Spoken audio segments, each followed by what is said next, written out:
श्री गणेशाय नमः। जय भोलेनाथ। नमस्कार दोस्तों जल्द ही सावन का पवित्र महीना समाप्त होने वाला है। इस साल सावन में अधिक मास पड़ने से यह महीना और भी खास हो गया है। दोस्तों इस साल सावन का अंतिम प्रदोष व्रत सोमवार 28 अगस्त को है। दोस्तों इस दिन प्रदोष व्रत पर 5 शुभ संयोग बन रहे हैं। ऐसे में शिव भक्तों को इसका दोगुना लाभ मिलेगा। तो चलिए दोस्तों हम जानते हैं सावन के आखिरी प्रदोष व्रत के शुभ संयोग, मुहूर्त और महत्व के बारे में। सावन का आखिरी प्रदोष व्रत सोम प्रदोष व्रत होगा। इस दिन सावन का अंतिम सोमवार आयुष्मान योग, सौभाग्य योग, सर्वार्थ सिद्धि योग और रवि योग का शुभ संयोग है।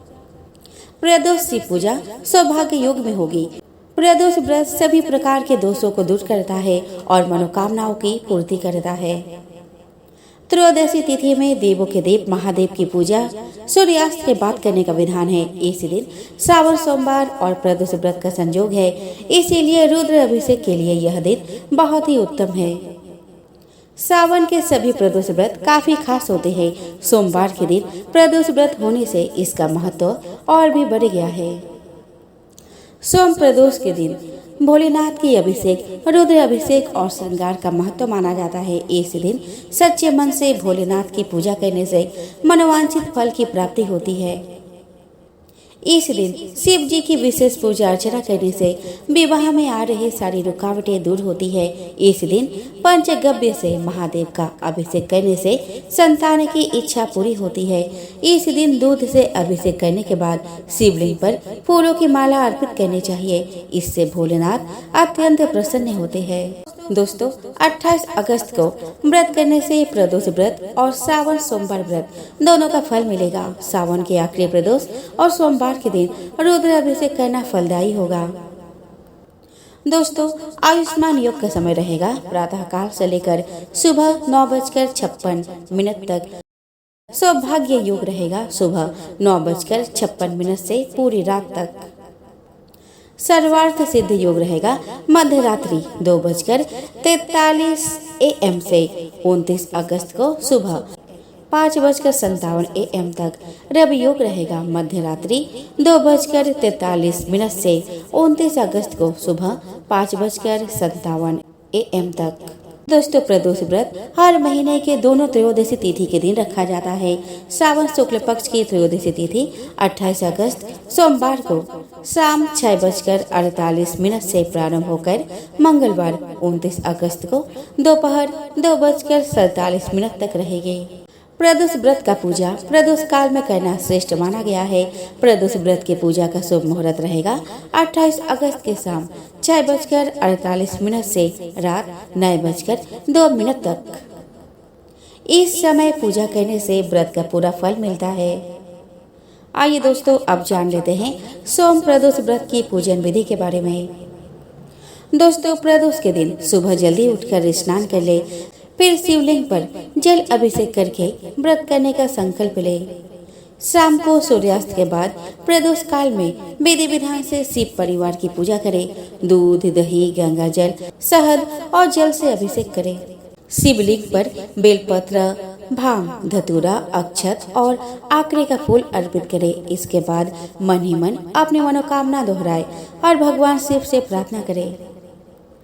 दोस्तों इस दिन आप अपनी श्रद्धा के अनुसार शिव तांडव स्तोत्र या फिर शिव अष्ट स्तोत्र का पाठ भी कर सकते हैं। अगर आप प्रदोष का व्रत करते हैं तो अगले दिन व्रत का पालन करने के बाद जरूरतमंदों को दान जरूर करें और उसके बाद ही अन्न ग्रहण करें। आइए दोस्तों अब हम श्रवण करें सोम प्रदोष व्रत कथा। दोस्तों एक नगर में एक ब्राह्मणी रहती थी। उसके पति का स्वर्गवास हो गया था। उसके घर बार कुछ नहीं बचा, इसीलिए सुबह से अपने पुत्र के साथ भीख मांगने निकल पड़ती थी। इस तरह से वह स्वयं और पुत्र का पेट पालती थी। एक दिन घर आते समय ब्राह्मणी को एक बालक घायल अवस्था में मिला। ब्राह्मणी उसे अपने घर ले आई। लड़का विदर्भ का राजकुमार था। शत्रु सैनिकों ने उसके राज्य पर आक्रमण किया और उसके पिता को बंदी बनाकर उसके राज्य पर अधिकार कर लिया। इसीलिए वो मारा मारा फिर रहा था। राजकुमार ब्राह्मण पुत्र के साथ ब्राह्मणी के घर रहने लगा। एक दिन अंशुमति नामक एक गंधर्व कन्या ने राजकुमार को देखा और उस पर मोहित हो गई। अगले दिन वह अपने माता पिता को राजकुमार से मिलाने लाई।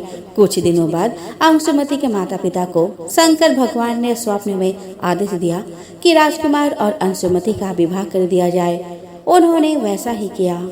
वह विधवा ब्राह्मणी प्रदोष व्रत कहती थी। उनके प्रदोष व्रत का ही प्रभाव था कि राजकुमार ने गंधर्व राज की सेना की सहायता से विदर्भ से शत्रुओं को भगाया और अपने पिता का राज्य पुनः प्राप्त किया और सुखपूर्वक जीवन व्यतीत करने लगा। राजकुमार ने ब्राह्मणी के पुत्र को अपना प्रधानमंत्री बना लिया।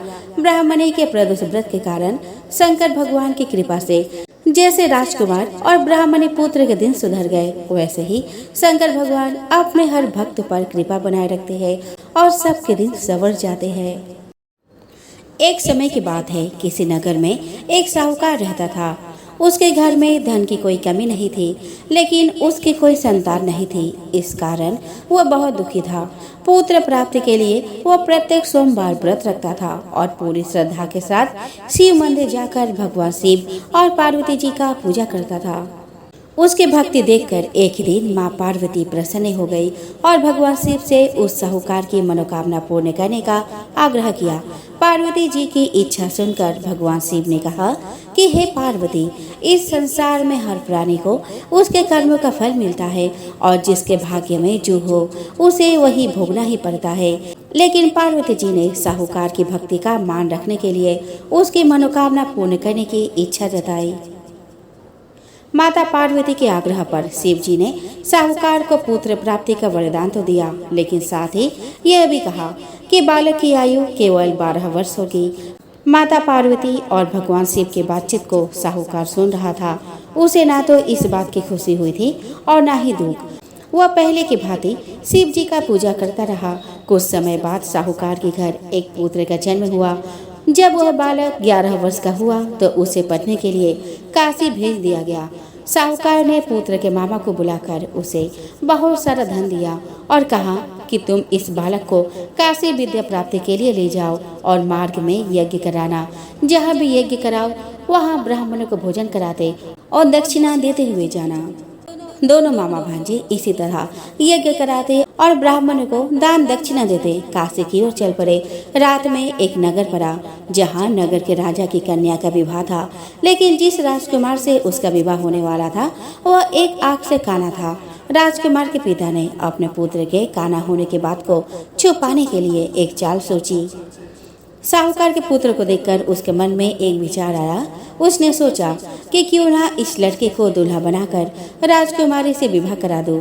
विवाह के बाद इसको धन देकर विदा कर दूंगा और राजकुमारी को अपने नगर ले जाऊंगा। लड़के को दूल्हे का वस्त्र पहनाकर राजकुमारी से विवाह कर दिया गया, लेकिन साहूकार का पुत्र ईमानदार था। उसे यह बात न्याय संगत नहीं लगी।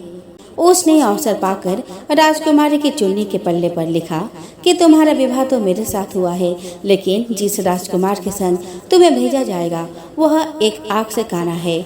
मैं तो काशी पढ़ने जा रहा हूँ। जब राजकुमारी ने चुन्नी पर लिखी बातें पढ़ी तो उसने अपने माता पिता को यह बात बताई। राजा ने अपनी पुत्री को विदा नहीं किया, जिससे बारात वापस चली गई। दूसरी ओर साहूकार का लड़का और उसका माता काशी पहुँचे। वहां जाकर उन्होंने यज्ञ किया। जिस दिन लड़के की आयु 12 वर्ष की हुई उसी दिन यज्ञ रखा गया। लड़के ने अपने मामा से कहा कि मेरी तबीयत कुछ ठीक नहीं है। मामा ने कहा कि तुम अंदर जाकर सो जाओ। शिव जी के वरदान अनुसार कुछ ही देर में उस बालक के प्राण निकल गए। मृत भांजे को देखकर उसके मामा ने विलाप शुरू किया। संयोगवश उसी समय शिव जी और माता पार्वती उधर से जा रहे थे। पार्वती ने भगवान से कहा कि स्वामी, मुझे इसके रोने का स्वर सहन नहीं हो रहा। आप इस व्यक्ति के कष्ट को अवश्य दूर करें। जब शिव जी मृत बालक के समीप गए और वह बोले, यह उसी साहूकार का पुत्र है जिसे मैंने 12 वर्ष की आयु का वरदान दिया। अब इसकी आयु पूरी हो चुकी है। लेकिन मातृभाव से विभोर माता पार्वती ने कहा कि हे महादेव, आप इस बालक को और आयु देने की कृपा करें, अन्यथा इसके वियोग में इसके माता पिता भी तड़प तड़प कर मर जाएंगे। माता पार्वती के आग्रह पर भगवान शिव ने उस लड़के को जीवित होने का वरदान दिया। शिव जी की कृपा से वह लड़का जीवित हो गया। शिक्षा समाप्त करके लड़का मामा के साथ अपने नगर की ओर चल दिया। दोनों चलते हुए उसी नगर में पहुँचे जहाँ उसका विवाह हुआ था। उस नगर में भी उन्होंने यज्ञ का आयोजन किया। उस लड़के के ससुर ने उसे पहचान लिया और महल में ले जाकर उसकी खातिरदारी की और अपने पुत्री को विदा कर दिया। इधर साहूकार और उसकी पत्नी भूखे प्यासे रहकर बेटे की प्रतीक्षा कर रहे थे। उन्होंने प्रण कर रखा था कि यदि उन्हें अपने बेटे की मृत्यु का समाचार मिला तो वह भी प्राण त्याग देंगे, परंतु अपने बेटे के जीवित होने का समाचार पाकर वह बेहद प्रसन्न हुए।